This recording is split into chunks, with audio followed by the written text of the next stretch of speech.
ሐራም የሚባለው ነገር ጫት ላይ ለምሳሌ እንግዲህ ስትመጣ ከዛ የባሰ ነው ማለት ይቻላል። ጥቅምም አለው አይካድም። ኸምር ቤት ያላቸው ሰዎች ተማንም እኮ ገበያ የበለጠ የሞቀ ገበያ ያለው ኸምር ቤት ነው አይደለም እንዴ?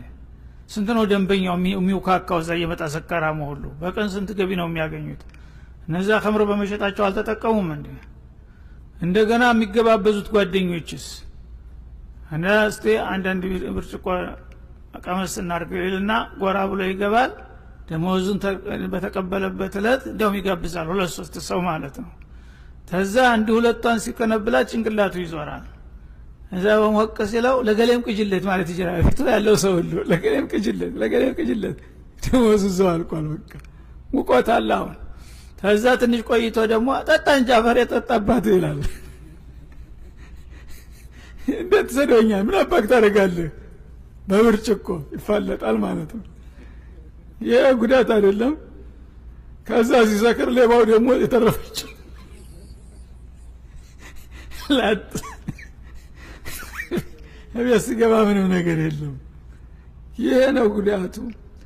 እንደ ወደ ጫቱም ስትመጣ እንደዛው ነው። መጀመሪያ የሀድራ መሳሪያ እየተባለ ይገባል ማለት ነው።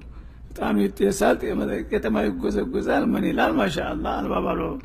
ከዛ በኋላ ግን ሰማይ መሬቱን የመለክ ይመስለዋል ሲሰክር ማለት ነው። እዛ አላህ ያርግላችሁ የማያለ የነበረው አድርጌልሃለሁ ይላል። የሞቀው ሲሰክር ማለት ነው። አድርጌልሃለሁ እንካ ተረከብ ይላል። ለራሱ መች ተረከበና መጀመሪያ የሌለ ይሸጣል። ይኸው ገበያ እንኳ የሌለን አትሽጥ እየተባለ ነው።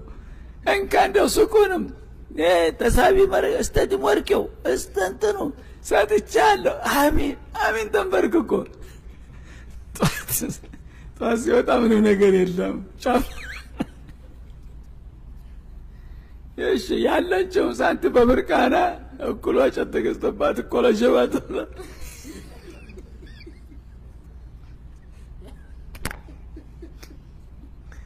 ስለዚህ ጥቅም አለው። ጥቅም ካለው እሺ ለትንሽ ጥቅም ለምን ብዙ ኪሳራ ውስጥ ትገባለህ ነው። ይሄ ህክማ ነው። አላህ በግልጽ ያስቀመጠው ነገር ነው። ጥቅም የሌለው ነገር መቼም ሰው መጀመሪያውንም አያረገውም አይለምደውም እኮ። ግን ለትንሽ ጥቅም ብለህ ከባድ ኪሳራ ውስጥ አትግባ። አቅልህን አትጣ፣ ዲንህን አትጣ። በጣም ክቡር የነበርከው ሰውዬ የሰካራም መጣ እየተባልክ መሳለቂያ መሆን የለብህም ነው የሚለው አላህ Subhanahu Wa Ta'ala። እና ያ ነገር እንግዲህ ከዚህ ተጥቅምና ተጉዳቱ አኳያ ሲታይ ጉዳቱ ያመዘነ ነው። ተሁሉም የበለጠ ጉዳቱ የሚያመዝነው ጫት ነው። በዛው ላይ ዲን ጋራ ይዛመዱታል።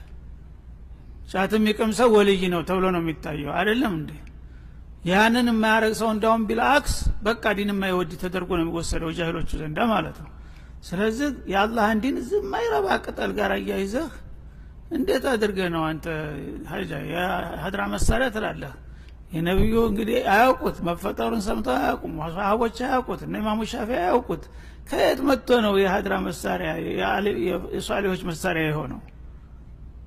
ተየመንና ተኢትዮጵያ በስተቀር በዓለም ላይ ቢፈልግ አይገኝም እሱ።